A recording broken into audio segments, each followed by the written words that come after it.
Baik, kira-kira siapa yang mau menyampaikan pendapat tentang apa itu kejahatan di bidang ekonomi?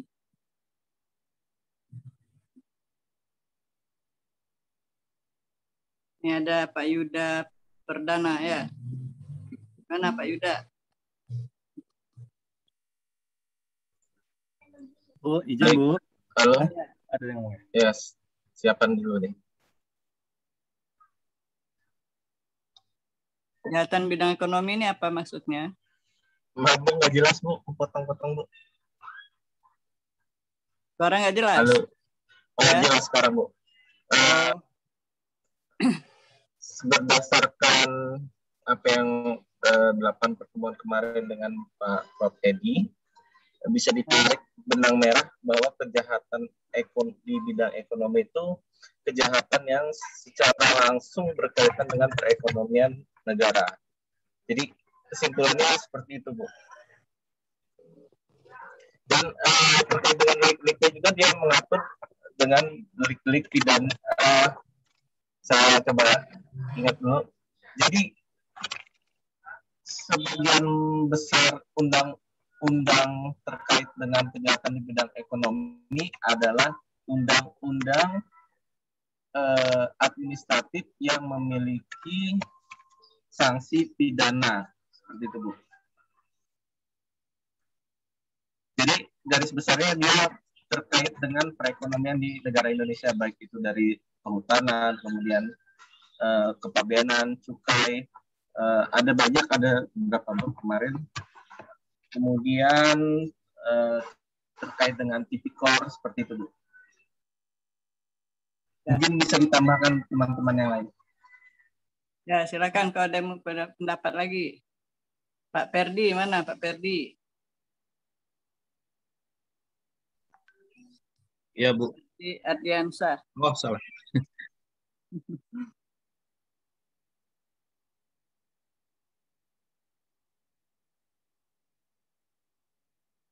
Atau Bu Pera, mana Pera?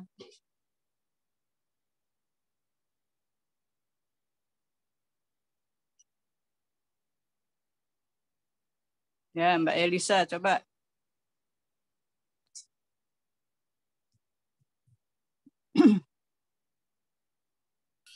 Siap, izin Ibu. Maaf, gimana tadi Ibu? Saya Ya, baru gabung Bu. Ya, pendapat Mbak Elisa tentang kejahatan bidang ekonomi seperti apa? Tadi kannya sudah jelaskan. Ya, silakan kalau ada tambahan bagaimana? Kasusnya bebas ya Bu ya dalam bidang ekonomi ya Bu. Ya, pendapatnya Elisa seperti apa gitu ya? Mau kasus mau apa silakan. Kalau kasus saya mencontohkan Bu, seperti misalnya saya kan di perbankan nih, kasus dalam kejahatan ekonomi itu contoh perbuatan yang dilakukan dengan sengaja berupa fraud itu oleh orang dalam atau pekerja dari bank itu sendiri. Sebagai contoh, dia menerima suap dari nasabah.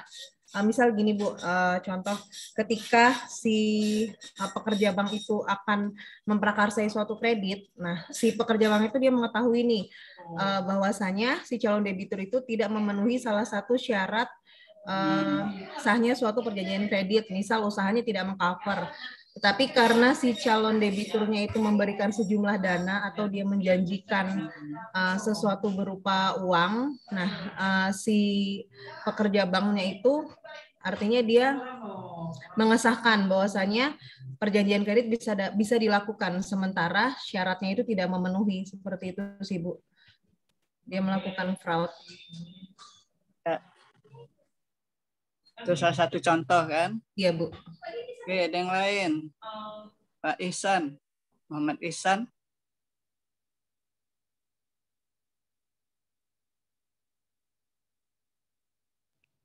Ya, Bu. Menurut saya hukum kejahatan ekonomi itu erat kaitannya dengan white collar crime juga Bu, seperti yang disampaikan oleh Bu Alisa tadi juga. Salah satu kejahatan di bidang ekonomi itu sendiri adalah di sektor perbankan, yang mana kejahatan di sektor perbankan itu sendiri juga sangat luas Bu, karena meliputi seperti perizinan, rahasia bank, kejahatan oleh komisarisnya, direksi ataupun pegawai bank itu sendiri terkait pinjam meminjam, penipuan, penggelapan, pemalsuan dan lain-lain, Bu. Ya, itu kejahatan di bidang perbankan ya. Mungkin ada yang lain lagi? Izin, Bu. Mana Pak Apat cewek ya ini, Apat Haryanti ya. Izin, Bu. Apap. Halo, Bu. Mana Apap? Kelas B1 ya.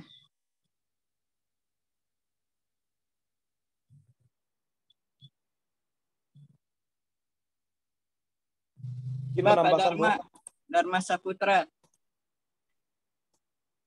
Apa Ya, Bu. pendapatnya?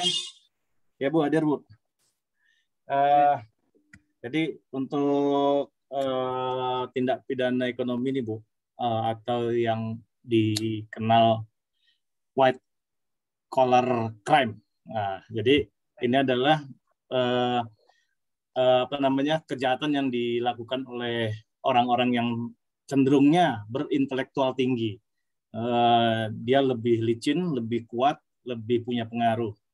Dan dampak yang ditimbulkannya pun besar atau luas. Bahkan kemarin saya buat tulisan juga Bu. Ini mohon arahannya juga Bu. Kalau salah. Kemarin saya buat artikel ke tugasnya Pak Edi tentang tindak pidana ekonomi yang disebabkan oleh pencurian listrik Bu. Kebetulan saya di PLN Bu. Oh iya, pas ya. Jadi tindak pidana ekonomi kenapa saya ambil melalui pencurian karena disebabkan oleh pencurian listrik, itu ada satu kasus di suatu daerah, di beberapa daerah malah, bukan satu daerah aja, itu pabrik ataupun yang berskala besar Bu, melakukan pencurian sehingga merugikan negara hingga miliaran rupiah. Jadi kenapa saya sangkutkan ke permasalahan ini menjadi tindak pidana ekonomi. Seperti itu Bu. Kalaupun nanti dalam perjalanannya ada yang keliru, mohon diarahkan kembali Bu. Makasih Bu. Cukup menarik dan itu masalah nasional ya. Listrikan. Oke, mungkin 1-2 lagi lah pendapat. Biar sekalian kenalan juga. Pak Gita Arja Pratama. Dari mana nih Pak? Ya Bu, siap. Dari Kejaksaan apa? Kejaksaan Pengadilan? Bu. Oh iya. Iya Bu. Ya, silakan apa pendapatnya? Ya Bu. Kejahatan ekonomi, kejahatan ekonomi itu Bu kejahatan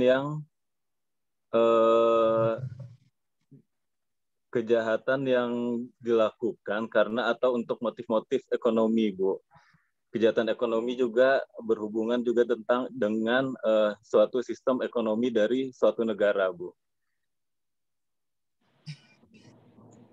Ya, hanya itu. Iya Bu. Baik. Mungkin Pak Japrianto nih ya. Mungkin ada pendapat. Silakan. Terima kasih Bu. Apabila kita melihat karakteristik daripada kejahatan ekonomi ini, yang pertama berhubungan dengan ekonomi, yang kedua pelakunya sulit diidentifikasi Bu. Kemudian korban tidak menyadari bahwa dia menjadi korban. Kemudian banyak hal lain yang memang diperlukan waktu yang lama untuk pembuktian dan juga butuh kalian tertentu Bu karakteristiknya. Kemudian menyangkut juga organisasi atau korporasi Bu. Dan biasanya itu dia tersamar karena pelaku dan korban tidak secara langsung berhadapan Bu. Ditambah lagi dengan kerumitan tersamarnya membuat sulit dilacak tentang kejahatan ini. Dan juga mungkin bersifatnya nanti transnasional ataupun internasional dengan mempergunakan teknologi Bu. Demikian Bu. Baik. Ya, dari sekian pendapat intinya ya semua benar ya. Artinya kaitannya dengan kejahatan di bidang ekonomi. Jadi kejahatan yang terkait dengan perekonomian ya. Walaupun ada yang bilang tadi ada yang berbau hukum administrasi negara gitu. ada kaitan dengan perdata, perbankan gitu ya. Tapi itu semua ujung-ujungnya kalau ada sifat melawan hukum dari suatu perbuatan itu ya larinya ke pidana ya. Tapi istilah mata kuliah kita ini kan kejahatan ya. Kadang rancu dengan istilah kriminologi. Ya. Karena untuk istilah kriminologi tidak semua kejahatan itu merupakan tindak pidana, kan gitu ya. Nah, dia masih lebih umum sifatnya. Tapi kalau yang sudah merupakan tindak pidana ekonomi atau tindak pidana di bidang ekonomi itu sudah jelas ya. Itu jelas kaitannya dengan kejahatan di bidang ekonomi ya. Jadi jangan sampai kita keliru dengan istilah kejahatan. Ya kalau orang awam sih mau kejahatan, mau tindak pidana, mau apa sama aja gitu ya. Dan kita ini orang hukum, kita harus bisa membedakan mana yang kejahatan, mana yang tindak pidana. Karena istilah tindak pidana itu sendiri merupakan istilah yang resmi, ya, resmi. Ada di dalam undang-undang. Setiap undang-undang yang berbau pidana pasti istilah kejahatan itu jadi istilah tindak pidana. Bahkan di dalam RUU KUHP buku 2-nya itu kan hanya 2 buku ya. Buku 1 ketentuan umum, buku 2-nya tindak-tindak pidana ya. Jadi nggak ada lagi istilahnya kejahatan dan pelanggaran ya. Karena intinya bahwa baik itu kejahatan maupun pelanggaran yang ada di dalam KUHP maupun luar KUHP itu merupakan tindak pidana. Maka tindak pidana itu merupakan istilah yang khusus di bidang hukum pidana dan resmi. Karena dia dimuat di dalam peraturan perundang-undangan ya itu. Nah, tadi ada yang bilang merupakan kejahatan yang terselubung, tidak transparan. Ada juga yang bilang kaitan dengan white collar crime ya. Orang-orang yang cerdas, orang punya jabatan, yang berdasi gitu ya. Ini pendapatnya Andi Hamzah ya, white collar crime. Ada juga dari kriminologi pendapat Sutherland ya, Sutherland. Bahkan Andi Hamzah bicara kejahatan ekonomi ini atau tindak pidana bidang ekonomi bukan merupakan tindak pidana yang extraordinary crime. Bukan ya. Tapi mayoritas orang kalau udah bicara ekonomi, apalagi bicara tipikor, bicara TPPU, itu teroris, pasti larinya ke extraordinary gitu ya. Karena melihat dari dampak yang terjadi dari kejahatan tersebut ya. Tapi kalau udah bicara extraordinary itu kan merupakan lingkup atau yurisdiksi dari ICC ya. Apa itu? International Criminal Court ya. Yang lingkupnya terbatas. Terutama terkait dengan pelanggaran HAM berat, kejahatan perang, gitu ya, genocide, itu baru larinya ke sana. Jadi wilayahnya Mahkamah Internasional yang ada di Den Haag. Sedangkan kejahatan-kejahatan ekonomi atau tindak pidana ekonomi yang ada di negara-negara tertentu yang sifatnya nasional masih diselesaikan di negara masing-masing gitu kan, seperti kita. Ya, urusannya masih dalam negeri gitu kan. Kecuali kaitan dengan penangkapan atau pelacakan ya harta ya, itu mengaitkan beberapa negara karena kan memang jaringannya luas kan, ciri dari extraordinary kan jaringannya luas, masif gitu ya, kemudian terorganisir. Memang ada sebagian ciri-ciri itu di dalam kejahatan ekonomi, tapi Prof. Andi Hamzah belum mengakui itu merupakan kejahatan extraordinary gitu ya. Karena lingkupnya kalau extraordinary ya kaitan dengan ICC tadi ya. Tapi memang kalau kita lihat dari akibat yang ditimbulkan dari berbagai perbuatan itu sudah cukup meresahkan. Apalagi kita Indonesia ya, nomor berapa di Asia? Number 1 ya. Number 1 terkorup, punya label gitu ya. Kalau di dunia kita ranking 3, bahkan sempat turun sih ranking 5 gitu ya. Naik lagi gitu ya. Habis pandemi ini nanti marak lagi nih, ya. Keuangan negara kita sudah ya gimana lah ya, banyak hutangnya, gitu kan. Dia khawatir nanti kan ada pandangan kok pandemi masyarakatnya susah, pejabatnya tambah kaya, gitu. Ada apa gitu kan dengan pandemi, gitu kan. Jadi seolah-olah ada apa di balik itu. Nah, ini nanti akan kelihatan bagaimana dampaknya yang terjadi gitu ya dari sisi perekonomian negara kita. Baik, kembali lagi ke tindak pidana ekonomi. Ini mudah-mudahan kalian sudah punya ya bukunya Pak Andi Hamzah ya, yang dianjurkan oleh Pak Edi ya. Nah, kejahatan bidang ekonomi atau economic crime punya Andi Hamzah. Situ beliau memuat ada 22 jenis delik di bidang ekonomi. Ini yang apa ya?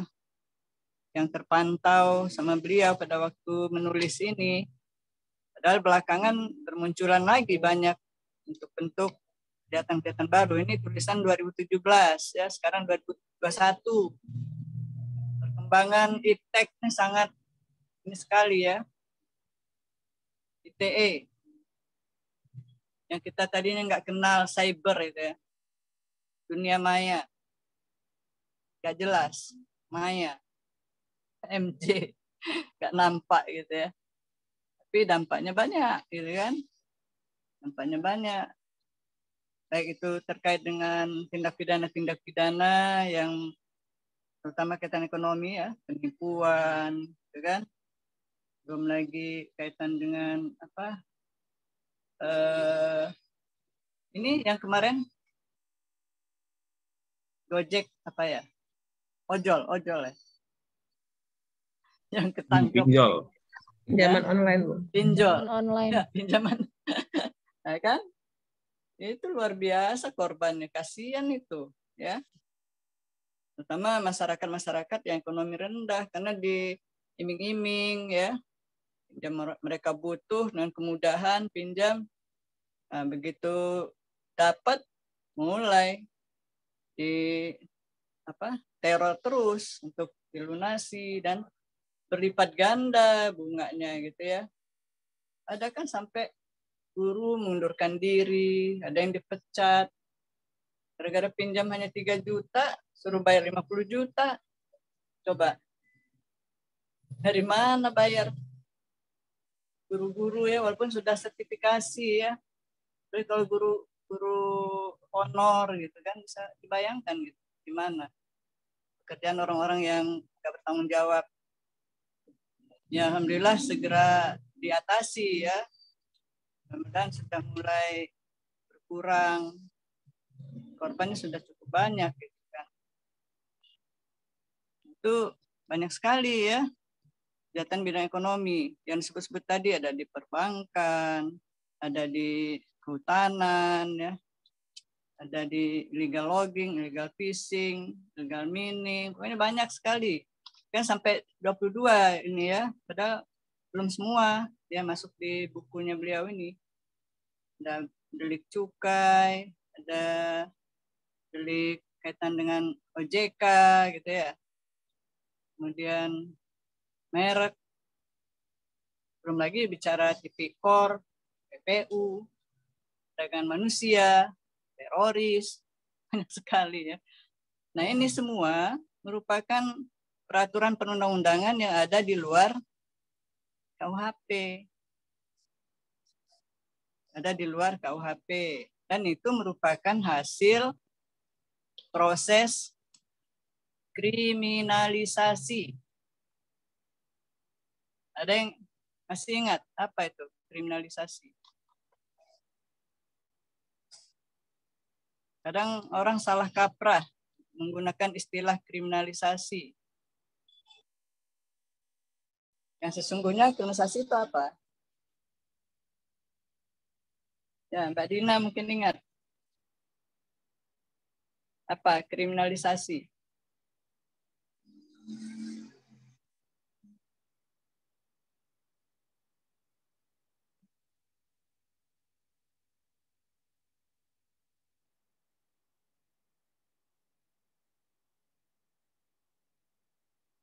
Ya, Mas Gita tadi, coba apa kriminalisasi? Biarkan sering-sering nulis artikel nanti.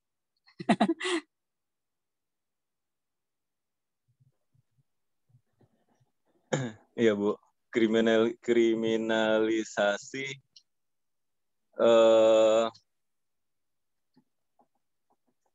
kalau menurut saya kriminalisasi itu berupa pemenjahatan, Bu. Atau biasa disering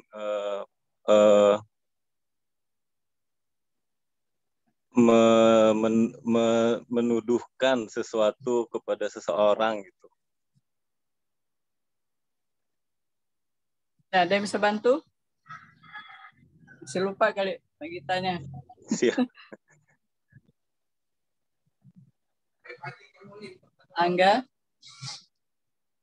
Angga Cipta. Apa itu kriminalisasi?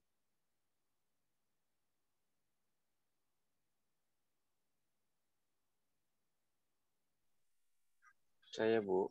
Ya itu, jadi memang sering salah kaprah orang menggunakan istilah kriminalisasi ya. Kadang lembaga dikriminalisasi. Dulu kan sempat heboh cicak dan buaya. Kriminalisasi KPK, kriminalisasi Mabes Polri. Itu lembaga. Padahal yang dimaksud dengan kriminalisasi itu sendiri adalah suatu proses yang menjadikan suatu perbuatan yang tadinya bukan tindak pidana menjadi tindak pidana. Ya contoh sebanyak kejahatan yang dalam bukunya Pak Andi Hamzah, kemudian belum lagi yang beberapa yang belum masuk, itu merupakan hasil kriminalisasi semuanya. Karena pada waktu disahkannya KUHP, terlakunya KUHP di Indonesia, kejahatan-kejahatan itu walaupun sudah ada perbuatannya, tapi belum dijadikan sebagai tindak pidana, masih dianggap umum. Gitu. Contoh saja misalnya seperti korupsi, ya. Korupsi kan baru adanya dalam Undang-Undang Nomor 371 ya, baru disahkan. Baru undang-undang setelah kita reformasi ya, 3199, 21 2000 ya. Jadi itu istilahnya munculnya setelah disahkannya undang-undang. Jadi disahkannya KUHP. Jadi adanya di luar KUHP ya. Sebagaimana kita tahu bahwa proses menjadikan suatu perbuatan itu perbuatan pidana, ada yang disebut dengan mala perse dan mala prohibita, ya masih ingat ya dalam hukum pidana dasar. Kalau mala perse tanpa diatur dalam satu peraturan pun, dari sisi norma apa saja itu memang merupakan suatu perbuatan yang tidak baik, ya, perbuatan jahat. Ya, contoh misalnya dari zaman dulu itu dalam aturan agama pun yang namanya membunuh, menganiaya, memperkosa segala macam itu memang dianggap suatu perbuatan dosa kan. Maka saya tapi bilang KUHP itu daftar perbuatan-perbuatan dosa. Kejahatan itu perbuatan dosa gitu ya. Nah, jadi malah perse itu seperti itu. Ya, tanpa diatur pun dari norma apa saja itu memang merupakan perbuatan jahat. Ya, baik kan dibilang perbuatan dosa. Sedangkan malah prohibita itu setelah diatur, setelah dikriminalisasikan, baru orang sadar, oh iya ya, kan ada yang nyebutnya sebagai wage delicten. Mungkin Anda ingat lawannya tadi, reh delicten, gitu ya. Jadi berdasarkan hukum memang itu merupakan perbuatan jahat, reh delicten, tapi yang kriminalisasi wage delicten setelah diatur dulu, sudah ada undang-undangnya, larangan, baru disadari kalau itu adalah perbuatan jahat atau yang membahayakan, ya, yang menimbulkan keresahan, kekacauan masyarakat, ya. Jadinya perlu diatur. Contoh korupsi tadi salah satunya ya. Korupsi dulu kan nenek moyang kita biasa saling beri dan menerima gitu kan. Bahkan apalagi masanya barteran belum kenal uang dulu. Biasa kan gitu ya.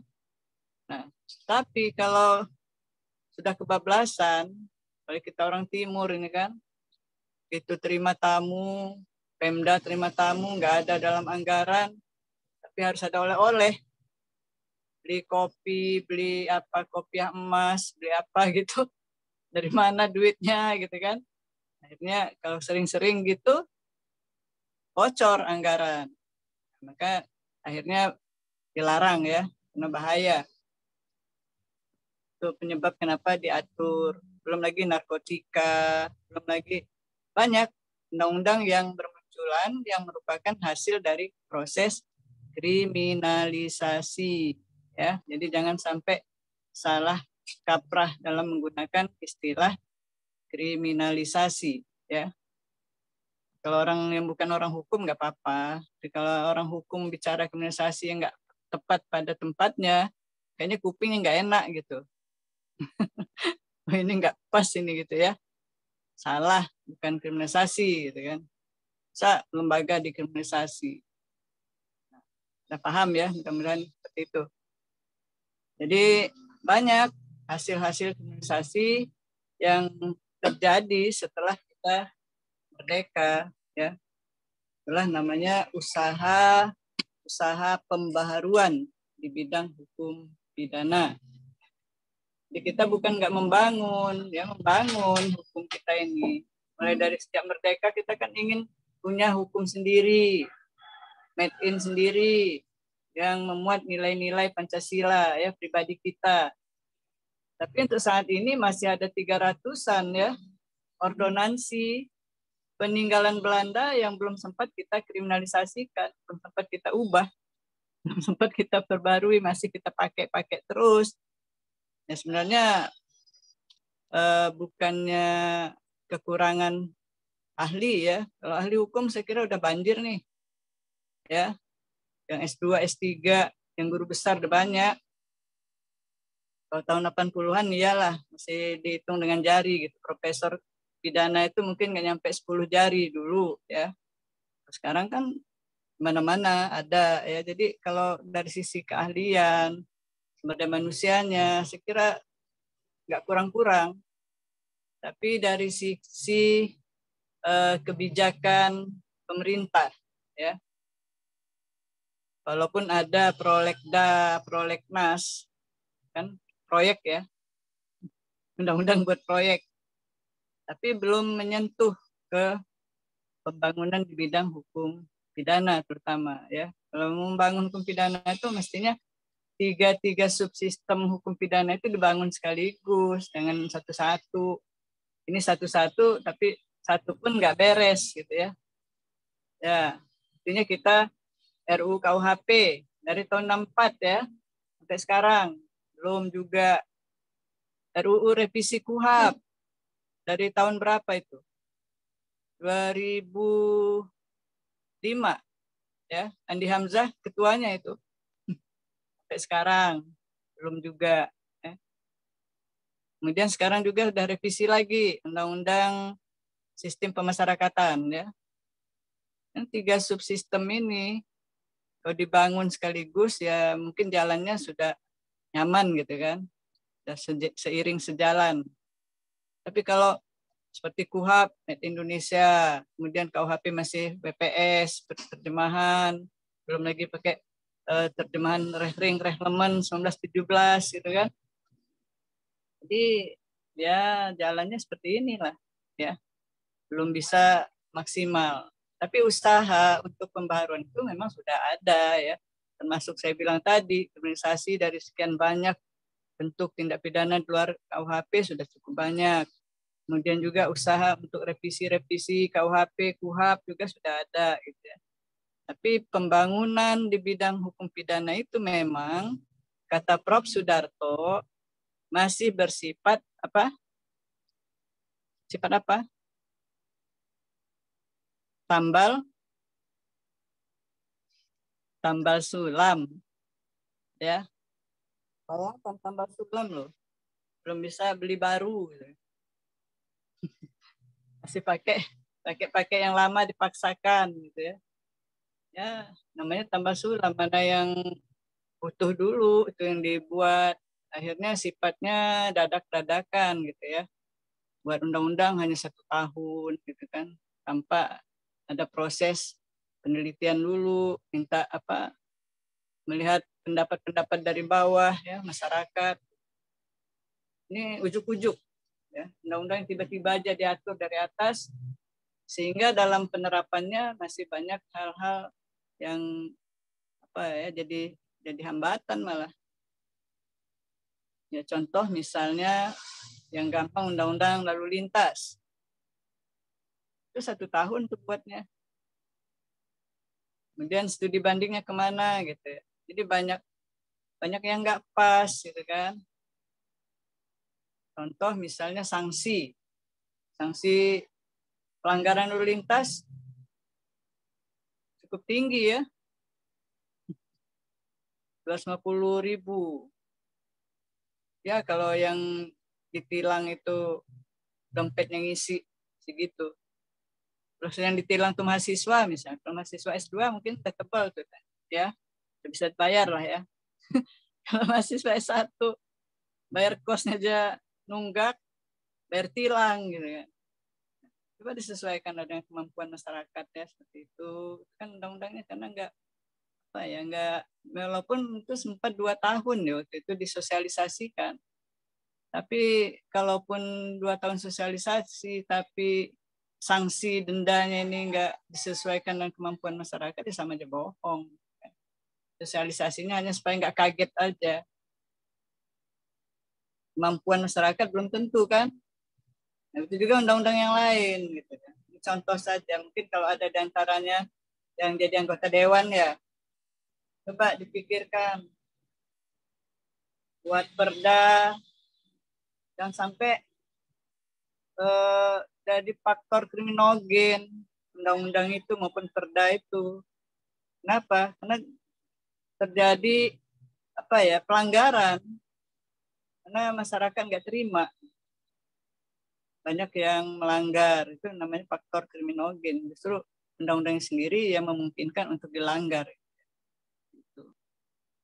Banyak ya undang-undang yang demikian, yang sulit untuk diterapkan karena dari isi undang-undangnya sendiri nggak pas, sehingga banyak junto nah buru-buru gitu kan. Ya. Misalnya undang-undang perlindungan anak kan udah berapa junto udah ya, ini dari sanksi tadinya nggak mengenal sanksi minimum khusus gitu kan. Dalam undang-undang perlindungan anak awalnya hanya maksimum 15 tahun gitu kan, 15 tahun bagi orang dewasa yang menganiaya atau yang memperkosa terhadap anak ya dan sebagainya, itu ancaman hanya maksimum 15 tahun. Nah, dengan adanya junto Undang-Undang 35 2014, sanksinya diperbarui kan. Jadi ada minimum 5 tahun, maksimum 15 tahun. Sehingga hakim dalam memutus itu ya nggak terlalu longgar gitu kan. Karena selama ini kita hanya mengenal minimum umum satu hari ya. Ini banyak ya hakim-hakim kan. Ya, itu kaitan dengan minimum khusus itu kan suatu hal yang baru muncul gitu ya. Awalnya sih ada di dalam konsep KUHP. Tapi alhamdulillah sekarang sudah ada beberapa perundang-undangan yang sudah memuat itu. Undang-undang narkotika, undang-undang korupsi gitu ya. Undang-undang perlindungan anak ya. Sudah ada minimum, jadi nggak terlalu longgar gitu.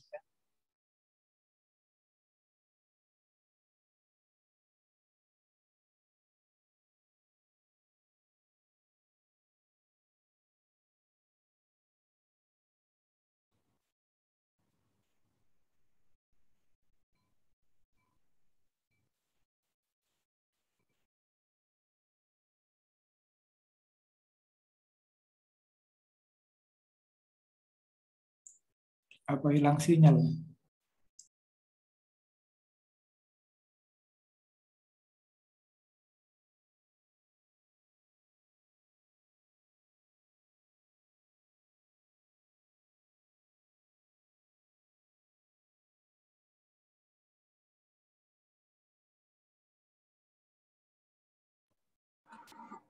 Absen, jangan lupa absen.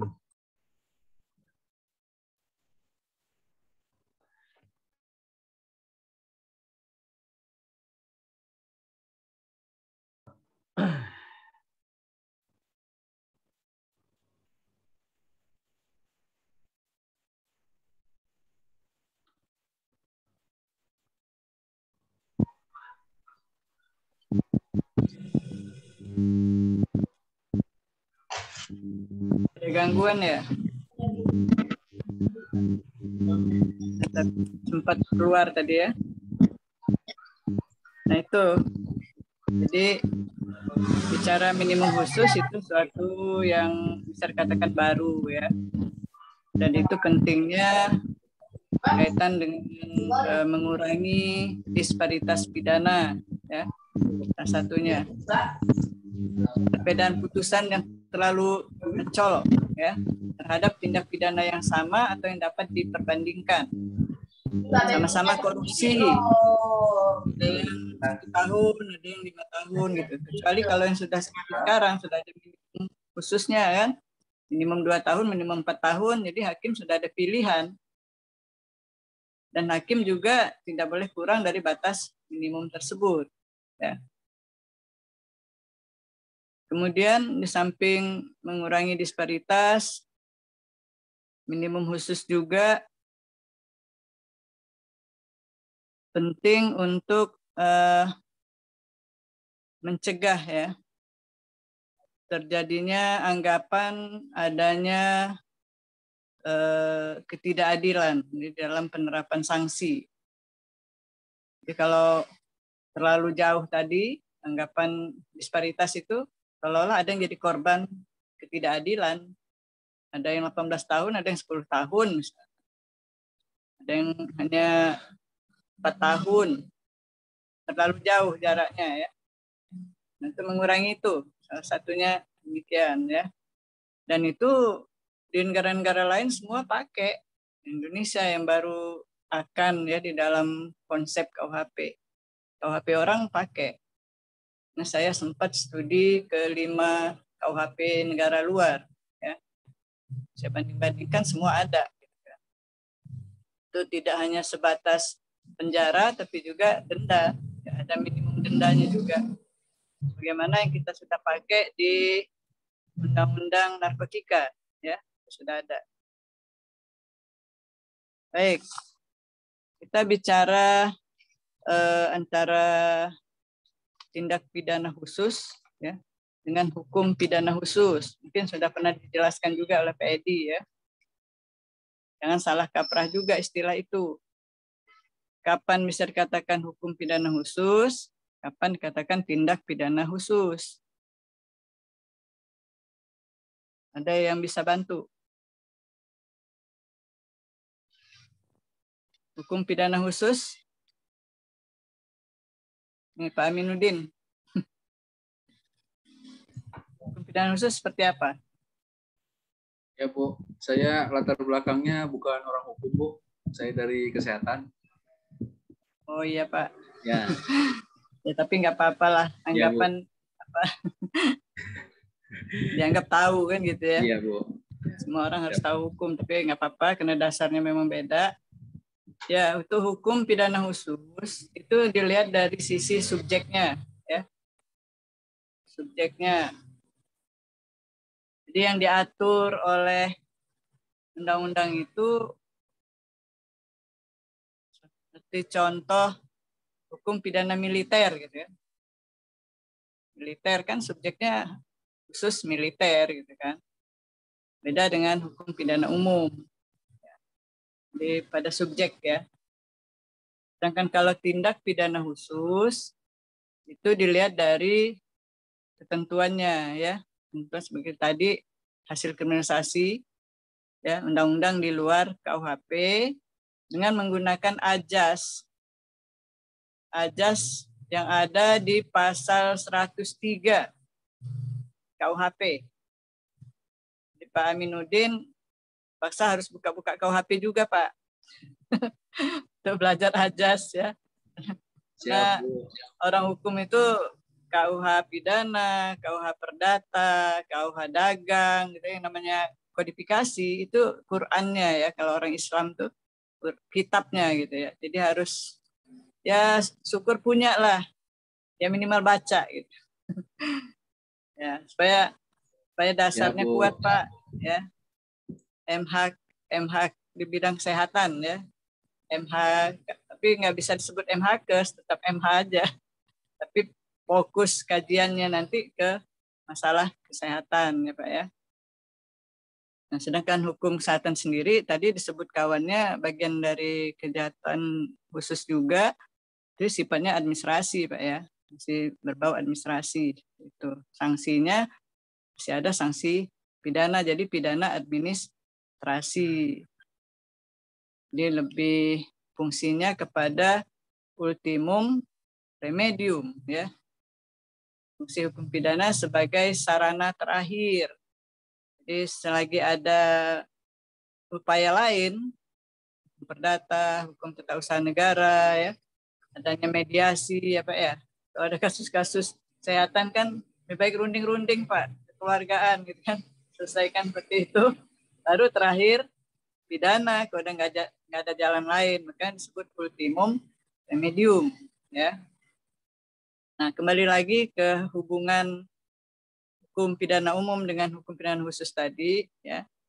Seperti KUHP dengan undang-undang di luar KUHP itu ada ajas yang mendasar yang mungkin sudah disampaikan oleh Pak Edi. Ajas lex specialis derogat lex generalis ya. Jadi aturan yang khusus dapat menyampingkan aturan yang umum sepanjang sudah diatur dalam aturan yang khusus. Kecuali kalau tidak diatur maka berlakulah aturan yang umum yang ada di dalam buku 1 KUHP. Nah, buku 1 KUHP itu memuat ada 103 pasal. Ya. Jadi pasal terakhir itulah yang disebut sebagai pasal jembatan yang menghubungkan ajas-ajas umum KUHP buku 1 dengan undang-undang di luar KUHP, termasuk buku 2 dan buku 3 KUHP. Ya. Lex general atau kata apa? Prof. Barda hubungan dengan general rule dengan special rule ya. Aturan yang khusus. Itu. Jadi ada jembatannya. Ya contoh misalnya ajas yang ada di dalam pasal 53 KUHP tentang percobaan ya. Kalau yang murni hukum harus tahu itu. Pasal 53 ya KUHP. Percobaan atau pogging ya. Tulisannya pogging. Pogging. Itu beda aturannya dalam aturan hukum khusus ya. Hukum khusus itu mereka menganggap percobaan itu sama dengan perbuatan penuh. Sanksinya sama dengan orang yang melakukan perbuatan penuh. Kalau yang dalam undang-undang dalam KUHP kita itu mestinya dapat peringanan ya, percobaan, peringanan terhadap kejahatan. Tapi kalau terhadap pelanggaran itu tidak dipidana. Mencoba melanggar tidak dipidana. Mencoba lampu merah mundur gitu ya. Kan percobaan ada 3 unsur ya. Adanya niat, adanya permulaan pelaksanaan, kemudian gagal kan kehendak sendiri gitu ya. Mundur, oh itu ada polisi gitu yang jaga. Lampu merah ada maju semeter, mundur lagi. Jadi ya, dalam aturannya ya nggak boleh ditilang, nggak boleh ini ya, hanya ditegur aja gitu kan. Itu ya, karena dia bukan merupakan percobaan terhadap kejahatan ya, tidak dipidana. Atau mencoba penganiayaan ringan. Mau berantem ribut-ribut, tangannya sudah diangkat mau mukul. Awas kamu saya pukul, tapi nggak mukul gitu ya, nggak kena. Kan baru nyoba aja. nggak ada bukti kan. Kecuali kalau sudah sampai ada di visum, ada buktinya, ya itu lain lagi ya. Itu. Ya, sebentar.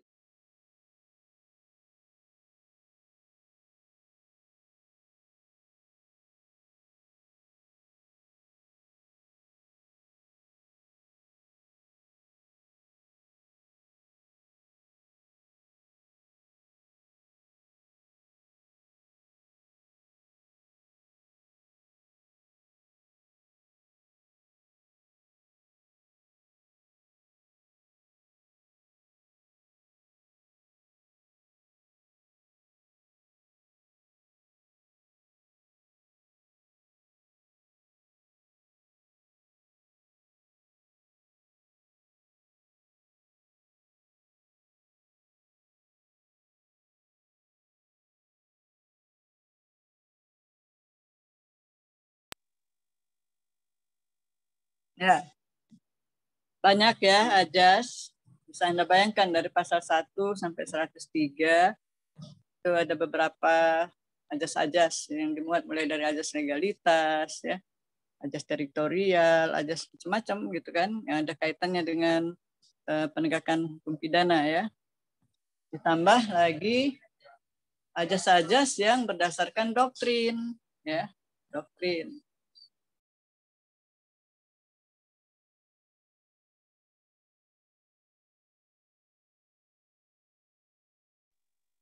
Ya, ya, monggo, salam. Ya, jadi banyak ajas yang perlu kita pahami ya, apalagi yang dari kesehatan tadi, ya. Karena dalam penerapan hukum itu pedoman utamanya dasarnya ajas, ya, ajas. Ajas legalitas itu pasti, itu sangat mendasar. Ya. Belum lagi ajas kesalahan, Pak. Kesalahan itu kaitan dengan kesengajaan kelalaian. Ya. Itu ajas. Nanti Bapak belajar di mata kuliah lanjutan ya, kaitan dengan hukum, ya semua hukum sih, cuman akan lebih spesifik lagi kaitan dengan kejahatan di bidang kesehatan itu masih mengarah banyak ke kelalaian ya, lalai, ya. Malpraktek, macam gitu-gitu kan. Lalai itu dalam hukum pidana tidak berbuat, misalnya, nggak sesuai SOP, tidak melakukan sesuatu, ya, tidak berbuat ya, nggak melakukan sesuai dengan SOP, tidak berbuat, tapi menimbulkan akibat, membahayakan, dipidana gitu ya. Tidak berbuat pun, tapi membahayakan itu dipidana. Apalagi kalau memang udah sengaja berbuat, gitu kan. Sengajaan itu ada 3 macam juga ya. Nanti Bapak cari lagi tuh ajas ya. Ajas sengaja dengan maksud, dengan tujuan, sadar akan kemungkinan, gitu-gitu kan. Belum kaitan dengan jurisdiksi, ajas juga ya. Teritorial masuk jurisdiksi, wilayah hukumnya mana gitu. Jadi memang cukup banyak ya. Samping kita nanti lebih jauh lagi kalau sudah dikaitkan dengan kejahatan-kejahatan tertentu ya. Saya sengaja awal ini masih belum mengkaji khusus kejahatan apa, tapi masih dasar ya, masih pengantar. Walaupun mungkin sebagian sudah diulang-ulang oleh Pak Edi, tapi apa salahnya? Yang namanya ajas itu, fondasi itu memang harus benar-benar kuat ya. Supaya dalam penerapannya kita nggak ragu-ragu ya. Jadi banyak ajas-ajas yang masih bersifat doktrin yang nanti di dalam konsep KUHP sudah mulai diatur. Tidak ada di dalam pasal-pasal tertentu dalam buku 1 konsep. Buku 1 konsep itu 200 lebih pasalnya. Kalau sekarang 103, nanti 227 ya, kalau nggak salah itu buku 1. Jadi nambah banyak lagi pelajarannya ya. Ini diingat-ingat ya. Yang 103 aja nggak hafal, mau tambah 200 sekian gitu kan. Ya, KUHP kita kan 569 pasal. Ditambah KUHP baru nanti 776 pasal ya. Nambah banyak lagi. Jadi wajarlah kita ingin penasaran gitu untuk belajar ya. Apalagi S2 itu kan tidak hanya kulit-kulitnya, mengeksploit ya, mendalami ajas teori itu digali ya. Bukan hanya tahu aja apa pengertian ajas legalitas, tidak demikian. Dalam aplikasi seperti apa itu dipahami ya. Itu juga ajas-ajas yang lain tadi saya sebut, ajas kesalahan, ajas pemaafan juga nanti ada itu ya. Pemaafan di dalam konsep KUHP baru yang dalam realisasinya nanti model yang baru ini penyelesaian restoratif justice. Kan maaf ya, salaman. Selesai kalau udah salaman kan, kembali normal lagi gitu kan. Dari ribut-ribut konflik, sepakat salaman. Ganti rugi apalah itu nanti ada dalam berita acaranya, tapi intinya selesai, nggak perlu melalui proses penal, pidana gitu ya. Karena nggak semua juga menjamin. Semakin lama orang dalam penjara belum tentu semakin baik ya. Karena kalau dia penjara beneran, dia betul-betul menjalankan pembinaan, takutnya penjara tapi malamnya pulang gitu ya. Ya, takutnya nggak maksimal gitu. Nggak, hasilnya juga nggak maksimal ya. Itu. Mungkin ada pertanyaan belum kita akhiri. Silakan.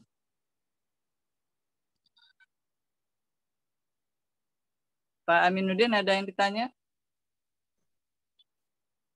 Bu, izin tanya, Bu. Ada, Bu. Ya. Oh, Pak Aminuddin dulu. Oh, ya. Itu tadi yang mengenai kelalaian tadi, Bu. Itu sering terjadi kan begini, Bu, kalau di dunia kesehatan, di pelayanan kesehatan itu di daerah nih, Bu, yang misalnya sering diamati ini, misalnya kayak perawat atau bidan gitu, Bu, kan dokter, tupoksinya dokter umum tuh hanya satu misalnya. Pada saat dokter itu nggak ada, Bu, kan dia diperintah ya, perintah mungkin secara lisan, Bu ya. Tolong nanti kalau ada pasien dikerjain ya, gitu kan misalnya. Itu kalau seandainya terjadi kelalaian, Bu, misalnya ya terjadi kematian terhadap pasien yang dipegang oleh si perawat atau bidan tadi, itu kan kalau di dunia kesehatan kan sering selalu digembor-gemborin, oh itu malpraktek, padahal faktanya, Bu, di lapangan kan seharusnya itu dipegang dokter atau dokter spesialis gitu. Jadi itu kalau menurut Ibu minta masukannya nih, Bu, wawasannya, apakah itu termasuk kelalaian yang seperti Ibu bilang tadi, Bu? Terima kasih, Bu. Baik. Ya, jadi kalau memang terbukti apa yang dilakukan oleh bidan tadi itu tidak sesuai SOP dengan perintah dari dokter kan, dia menjalankan perintah dokter. Ini masuk tapi dalam kaitan dengan pertanggungjawaban ini tidak sepenuhnya ya. Maka nanti ada pertanggungjawaban korporasi ya. Jadi yang bertanggung jawab penuh itu yang merintah. Itu kaitan dengan pasal 55 KUHP. Ada yang menyuruh, ada yang disuruh gitu-gitu kan. Jadi beda-beda pertanggungjawabannya. Seandainya terbukti itu masuk dalam kejahatan kelalaian, maka yang bertanggung jawab itu dua-duanya kena itu. Yang menyuruh dan yang disuruh kena semua, sepanjang memang yang disuruh itu mampu bertanggung jawab, ya, sadar apa yang dia lakukan, dia paham, gitu kan, akibatnya apa, ya masuk itu. Ya namanya memang kalau dari sisi kemanusiaan darurat ya, butuh kita bantu. Nah ternyata menimbulkan akibat misalnya kejang-kejang atau meninggal atau ada orang yang alergi gitu ya, alergi obat gitu kan, dampaknya ke sana, orang nuntut gitu kan, wah ini keliru dari obat ini, yang ngasihnya siapa? Bidan ditelusuri, oh ini perintah dokter gitu. Nah, jadi yang menyuruh yang disuruh kena semua. kaitan dengan pertanggungjawaban. Pasal 55, kemudian dari AJAS juga pertanggungjawaban korporasi ya, maupun dalam kaitan yang strike liability, tapi dalam perkembangan bisa vicarious liability ya, vicarious. Menggantikan atau kedua-duanya kena semua. Bisa dipahami, Pak? Bisa, Bu. Terima kasih, Bu. Ya. Ada lagi? 2 lagi lah pertanyaan. Pak Dharma ada pertanyaan.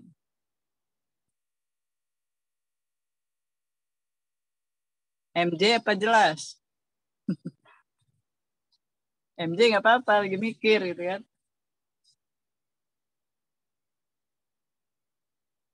Mana-mana yang cewek-cewek ini?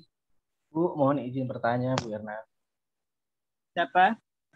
Saya Bu Aldo, Bu. Ya, halo. Silakan. Ya, Bu. Tadi Ibu mengatakan bahwa terdapat asas di dalam hukum pidana, yaitu ultimum remedium, Bu. Upaya hukum terakhir yang dapat dilakukan atau ditempuh setelah melewati beberapa upaya-upaya hukum yang lain seperti mediasi atau perdata. Kemudian itu kan merupakan salah satu asas di dalam hukum pidana. Nah, pertanyaannya adalah ketika salah satu asas ini atau ultimum remedium itu tidak dilaksanakan, apakah itu mengakibatkan keruntuhan bagi seseorang atau seseorang tersebut? Mohon pencerahannya, Bu Erna. Terima kasih. Baik. Ya, ini memang merupakan prinsip ya, fungsi hukum pidana yang bersifat subsidiar ya, ultimum remedium, sarana terakhir. Tetapi dalam perkembangannya, kalau ini diterapkan terus gitu kan, seolah-olah hukum pidana itu tak berwibawa ya, nggak tegas gitu kan, sesuai dengan hukum sendiri ya. Ke belakang, terus ngalah, terus selesaikan dulu lah secara kekeluargaan, selesaikan dulu lah secara perdata, gitu kan, rugi segala macam. Hukum pidananya belakang-belakangan. Kalau memang udah selesai secara perdata, udah nggak usah pidana gitu kan. Jadi seolah-olah tak berwibawa ya. Sehingga ada kelompok yang menyebut dirinya sebagai kelompok abolisionis. Kaum yang anti hukum pidana, benci gitu. Benci karena terlalu ke belakang terus tadi, ya, nggak menunjukkan sikap, nggak tegas.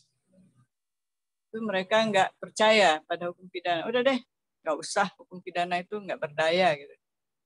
Tetapi terhadap pendapat itu nggak selamanya benar kan? Ada yang menolak. Kalau kelompok yang abolisionis tadi kelompoknya Leo Polak, yang menolak kelompoknya Herbert Packer, ya Packer, orang Amerika. Kata Packer nggak benar tuh Leo Polak itu, mana ada negara di dunia yang nggak ada hukum pidana. Udah ada hukum pidana aja masih nggak tegas gitu kan, masih nggak berdaya gitu kan. Nah, maka ke depan ini terhadap kejahatan-kejahatan yang dalam tanda petik dikatakan extraordinary tadi, atau kejahatan bidang ekonomi yang sangat meresahkan itu, maka fungsi ultimum remedium itu dikurangi. Lebih baik dia ke depan. Jadi harus primum remedium, maju ya. Tunjukkanlah sifatnya hukum pidana itu tegas. Bila perlu pidana mati terhadap korupsi gitu kan. Kan ada aturannya terhadap tindak pidana korupsi khusus boleh pidana mati. Nah, itu kan sekarang belum ada ya. Belum pernah dieksekusi ya. Nah, itu juga ya, kalau narkotika sudah lumayan ya. Zamannya Pak Jokowi sudah ada 16 lebih yang dieksekusi. Jadi kan sudah ada nampak lah hukum itu tegas gitu kan. Sehingga punya wibawa ya. Jadi penegakan hukum kita nggak disepelekan lagi oleh masyarakat. Udah deh, ngapain? Mau lapor-lapor polisi, mau diproses, putusannya nanti nggak adil, kemudian juga keluar biaya tinggi gitu.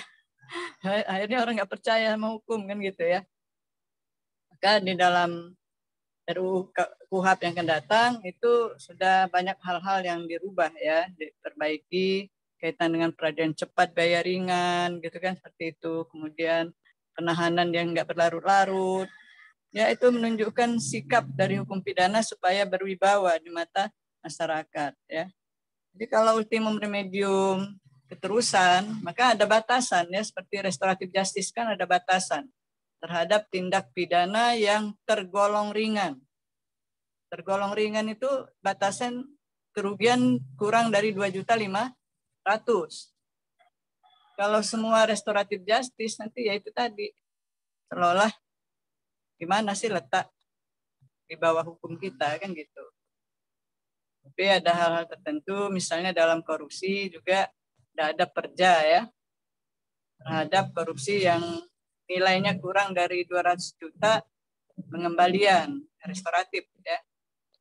Karena biaya yang akan dikeluarkan penanganan satu kasus korupsi memang segitu juga, empas-empasan ya. Keluar biaya 200 dapat 200 kan nol. Lebih baik kembalikan saja 200, beri aja tindakan misalnya dimutasi, nggak naik pangkat atau apa, itu lebih bermanfaat ketimbang semua penjara penuh, suka miskin udah kewalahan, nggak muat lagi. Ya, bisa dipahami ya. Dapat tadi yang bertanya? Iya Bu, saya Bu Aldo Bu. Terima kasih Bu pencerahannya. Nanti ketua kelas ya, tolong ya. Yang aktif-aktif dicatat. Kemudian jangan lupa ya absen di Pirklas dan Siakadu. Siakadu buat forum Siakadu ya. Kalau enggak tanya Pak Rohim. Absen kehadiran ya. Masih ada satu lagi boleh? Kalau ada yang mau izin tanya. Bu, bertanya Bu. Yang namanya siapa? Yusba Imbang Bu. Ya, Saya dari mau mana? Saya dari Kalianda Bu, lingkungan hidup Lampung Selatan Bu. Lampung Selatan. Saya Ya. mau Lampung Selatan. Saya ingin meluruskan mungkin apa itu minta pertimbangan Ibu tentang delik lingkungan hidup Undang-Undang 32 2009. Okay. Mengapa delik ini masuk ke dalam tindak pidana ekonomi Bu? Kemudian kenapa di dalam delik lingkungan hidup ini mengarut asas ultimum remedium? Karena memang banyak sekali tindakan apa itu delik lingkungan hidup ini yang menyebabkan kerusakan dan terus berulang. Kalau masih ditetapkan digunakan asas ultimum remedium, rasanya tidak memberikan efek jera ya. Itu menurut saya Bu. Yeah. Kemudian untuk korporasi yang melakukan tindakan delik lingkungan hidup, ini kan ditambahkan 1/3 kalau nggak salah Bu ya hukumannya ya. Pemberatan. Pemberatan Bu ya. Sedangkan hukum tindak pidana ini merupakan undang-undang administratif yang tidak boleh memberikan hukuman yang terlalu tinggi. Nah itu Bu. Mohon pencerahannya Bu. Terima kasih Bu. Ya itulah, berarti sekarang ini perlu ada penelitian ya buat tesis kaitan dengan criminal policy terhadap undang-undang lingkungan hidup gitu ya. Nah, buatlah judul tesis itu. Anda bisa kaji itu ya. Kenapa dikelompokkan dalam undang-undang administrasi gitu kan? Kenapa nggak dijadikan sebagai undang-undang tindak pidana? Karena lingkungan hidup sangat penting ya. Dalam pelestarian ekosistem ya, lingkungan hidup kalau kita sudah pincang, misalnya kaitan dengan hutan, kaitan dengan apa satwa-satwa yang langka yang dilindungi udah habis ya, gimana ceritanya ya, pasti dampaknya kan ke kerusakan ya. Masa apa kaitan hutan oksigen gitu kan itu ya, atau kaitan pembakaran hutan ya oksigen lagi ya, polusi macam itu wajar. Makanya kita punya pikiran saya kira sama ya, nggak pantas untuk ultimum, harusnya primum, tegas gitu ya. tegas sehingga tidak terjadi pengulangan. Ini setiap tahun heboh terus gitu ya. Bahkan negara tetangga juga Indonesia didenda itu ya, karena asapnya lari ke sana. Singapura, Malaysia, kan dekat kita, dengan nyebrang selat gitu aja udah kena tetangga ya, tetangga ribut, polusi. Nah, yang perusahaan nggak bertanggung jawab, padahal kan itu kerjaan korporasi ya. Tapi terkait dengan lingkungan hidup, mungkin Anda sudah belajar dari Pak Akif ya, itu pertanggungjawabannya bersifat straight liability ya, bukan vicarious liability. Straight berarti kan istilahnya limitatif ya, kepada si yang benar-benar pelaku, jadi nggak bisa digantikan. Kalau dia petani yang salah, petani kaitan dengan korporasi gitu ya. Jadi kadang begitu pertanggungjawabannya. Sehingga maka saya bilang undang-undangnya yang perlu dikaji ulang, gitu kan.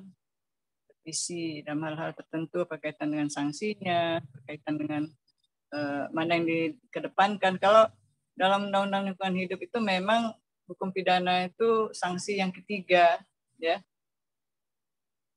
Administrasi dulu, perdata, baru pidana. Sama dengan kesehatan juga begitu, ya. Administrasi dulu, perdata, baru pidana terakhir. Nah, jadi kalau memang punya pikiran supaya tegas, dibalik pidananya dulu, gitu kan, gitu ya. Tapi karena ajas umum tadi, ultimum remedium, maka diurutkan demikian. Saya kira sependapat saya, itu Pak. Oke, ada lagi? Terima kasih, Bu. Oh, cukup.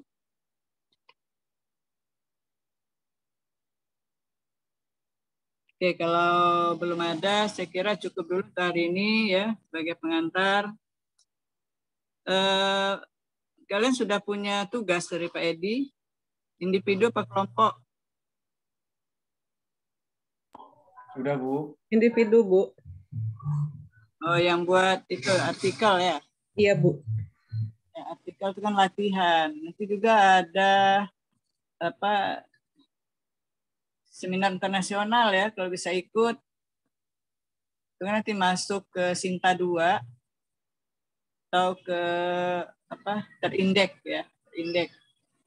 Nah, kalian untuk syarat seminar 2 ujian tesis itu harus ada ikut minimal 2 kali ya, ikut nulis atau ikut seminar internasional itu syarat ya.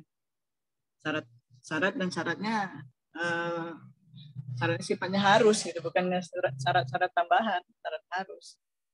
Jadi dari sekarang sudah dilatih, makanya Pak Edi memberikan tugas individu untuk membuat artikel ya gitu ya. Ya, mungkin bisa dibimbing oleh tim nanti kan, hasil tulisan Anda di di review ya, bisa masuk ke jurnal mana gitu kan. Oke, saya kira cukup. Saya akhiri dulu. Wassalamualaikum warahmatullahi wabarakatuh. Selamat sore. Waalaikumsalam warahmatullahi wabarakatuh. Terima kasih, Bu Erna. Terima kasih, Ibu. Terima kasih, Ibu. Kepada Beta.